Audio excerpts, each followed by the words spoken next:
Please welcome 26th International President of Zeta Phi Beta Sorority Incorporated, Dr. Stacy N.C. Grant.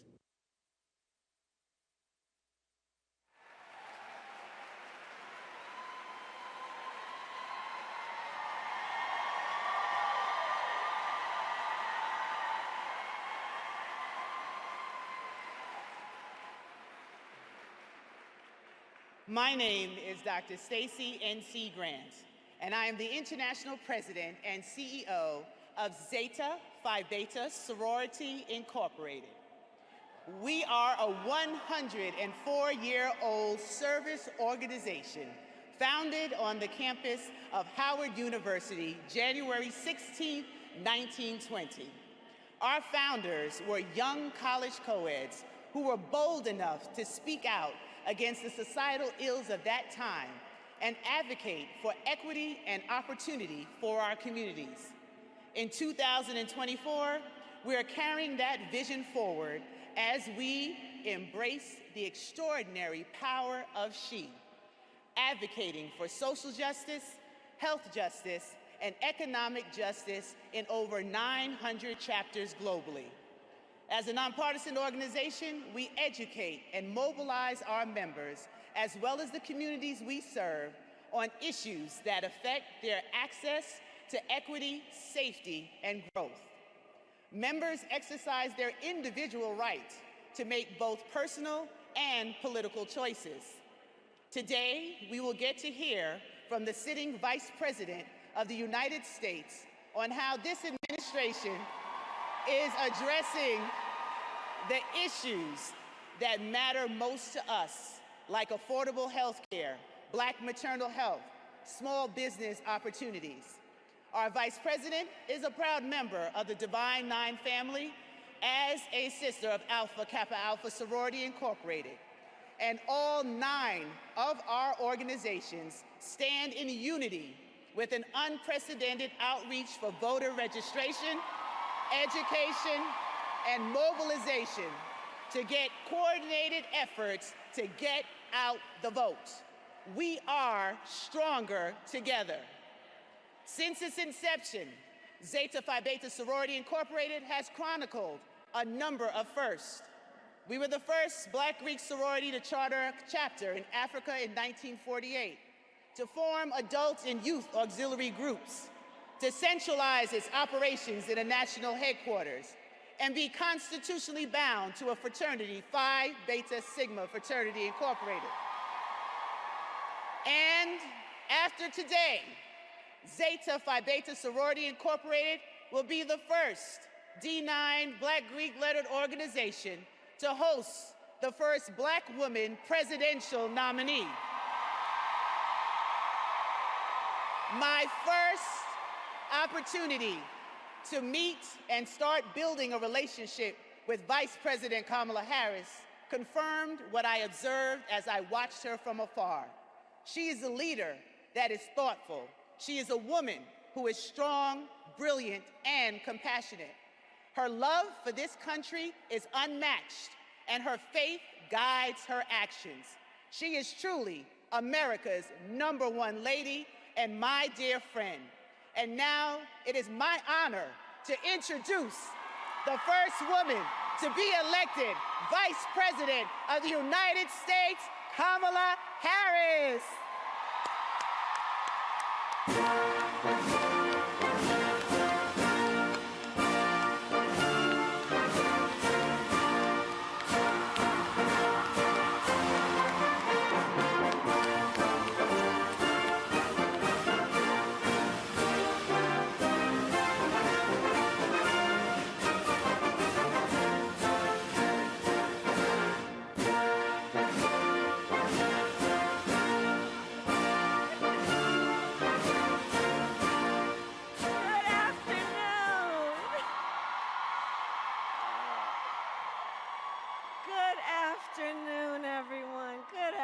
Please have a seat. Good afternoon.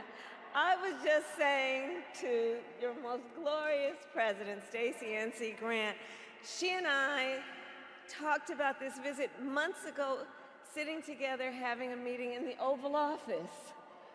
And she invited me then to attend today. And I just want to, if I can, I just want to thank you in front of all of the sisters who are here.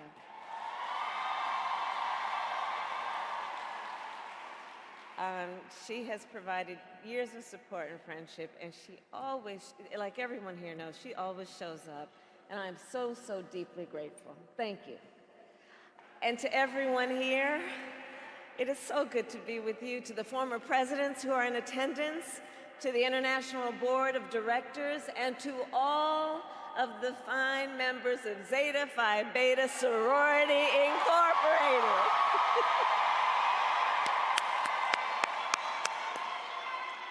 It is my great, great honor to be with you today. And I love you back.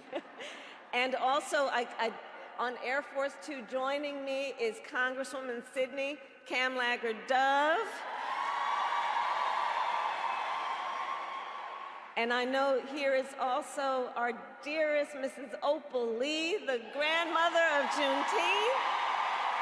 Oh, there she is, right? And to all of the distinguished ladies, I thank you so very much for this warm welcome. And I will begin by saying a few words about our President, Joe Biden. So tonight, yes, thank you, yes. So tonight, our President will address the nation about his decision to step down as a candidate, and he will talk about not only the work, the extraordinary work that he has accomplished, but about his work in the next 6 months. And so before he does, and while I'm here with you, I want to just share with you a little bit about him, based on what I know, based on personal experience.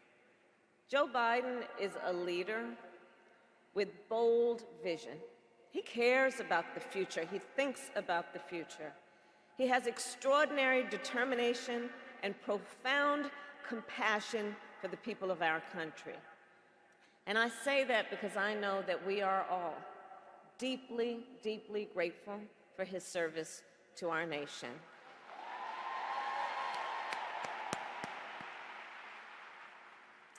And to the sisters of Zeta Phi Beta Sorority Incorporated, I thank you for your incredible service to our nation as well. You know, I know who we all are. I know who is here. And I know, therefore, that we share a vision for the future of our nation, a future where every person has the opportunity not just to get by, but to get ahead, a future of social justice, health justice, economic justice, just as you have laid out in this year's theme. Ours is a vision of a future in which we realize the promise of America. And I deeply believe in the promise of America, a promise of freedom, opportunity, and justice, not for some, but for all. And for generations, the finer women of Zeta Phi Beta Sorority Incorporated have fought to build that brighter future.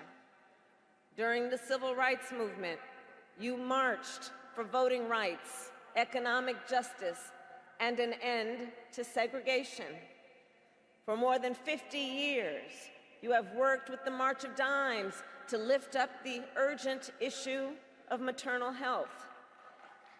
And from the 1980s, you inaugurated Zeta Days. And I will tell you, when I was a United States Senator, I would see this group of powerful leaders walking through the halls of Congress in white and blue. And I always knew I was looking at some of the most powerful advocates for justice in America. Truly. And of course, your leadership continued in 2020, when during the height of a pandemic, you helped elect Joe Biden, President of the United States, and me as the first woman Vice President of the United States. And I thank you. And now, in this moment, our nation needs your leadership once again. In this moment, I believe we face a choice between two different visions for our nation. One focused on the future, the other focused on the past. And with your support, I am fighting for our nation's future. And let us be clear about what that future looks like. I know the leaders in this room, and I know the future we believe in and we fight for. We here believe in a future where, for example, everyone has affordable health care, which is why our administration capped the cost of insulin for our seniors at $35 a month. We believe in a future where no child has to grow up in poverty, which is why I helped pass the child tax credit, which cut child poverty in half and cut Black child poverty even more. We believe in a future where the economy works for working people. That is why we forgave student loan debt for more than 5 million Americans. And if you or anyone you know benefited from that, please testify.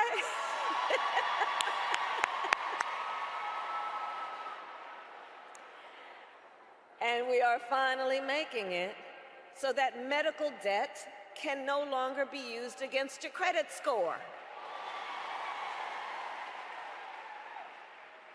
And it is because of our collective vision for the future that we continue to fight for affordable child care, affordable elder care, and paid family leave. We here believe in a future where all women and all mothers are safe. That is why, as Vice President, I have elevated and took on the issue of maternal mortality, knowing that women in America die at a higher rate in connection with childbirth than women in any other wealthy nation in the world. And Black women are 3 times more likely to die in connection with childbirth. And for too long, this has been a crisis in our country, and it is time that we recognize the crisis it is. In fact, when I took office, I challenged every state in our nation on this issue because, you see, I said, look, we need to extend Medicaid postpartum coverage from a measly 2 months to a full year. And I'm proud to report, whereas when I issued the challenge, only 3 states offered a full year of coverage, now 46 states do.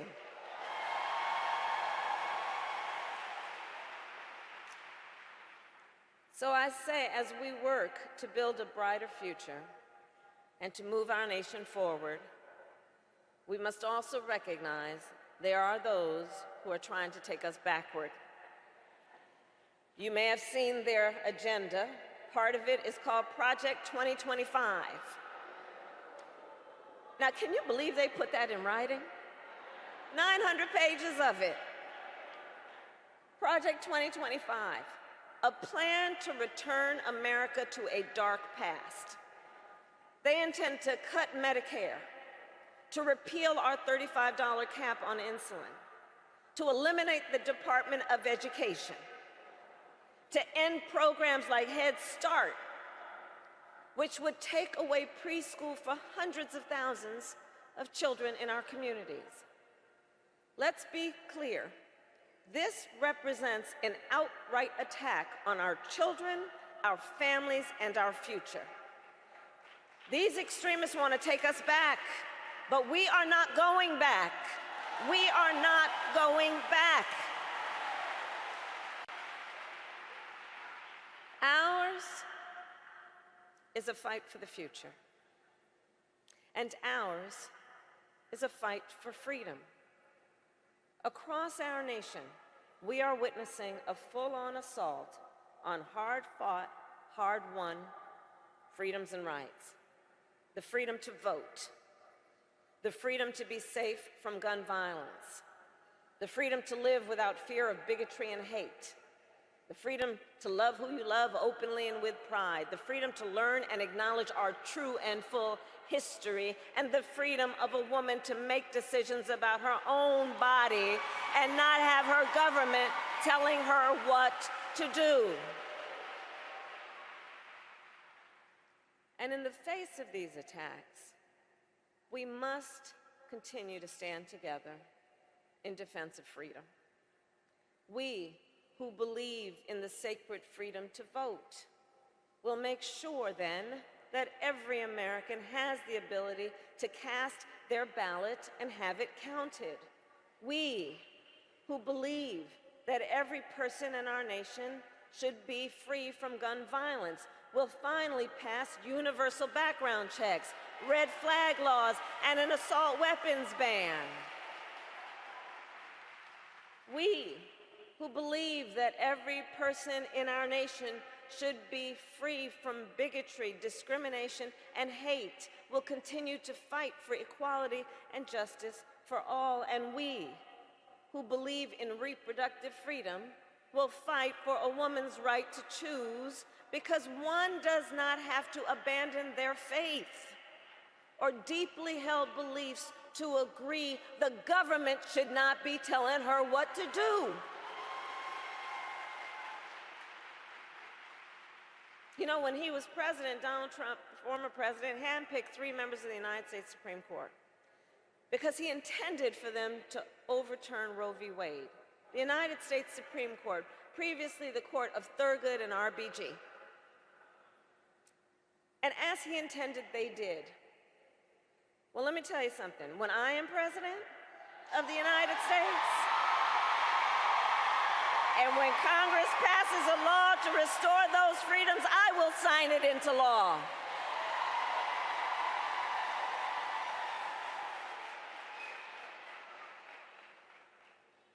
We are not playing around. So in conclusion, to the incredible members of Zeta Phi Beta Sorority Incorporated, I say, there is so much at stake in this moment. There's so much at stake. And again, then, in this moment, our nation, as it always has, is counting on you to energize, to organize, and to mobilize, to register folks to vote, to get them to the polls, and to continue to fight for the future our nation and her people deserve. And we know when we organize, mountains move. When we mobilize, nations change. And when we vote, we make history. So let us continue to fight with optimism, with faith, and with hope, because when we fight, we win. God bless you, and God bless the United States of America. God bless you. Thank you.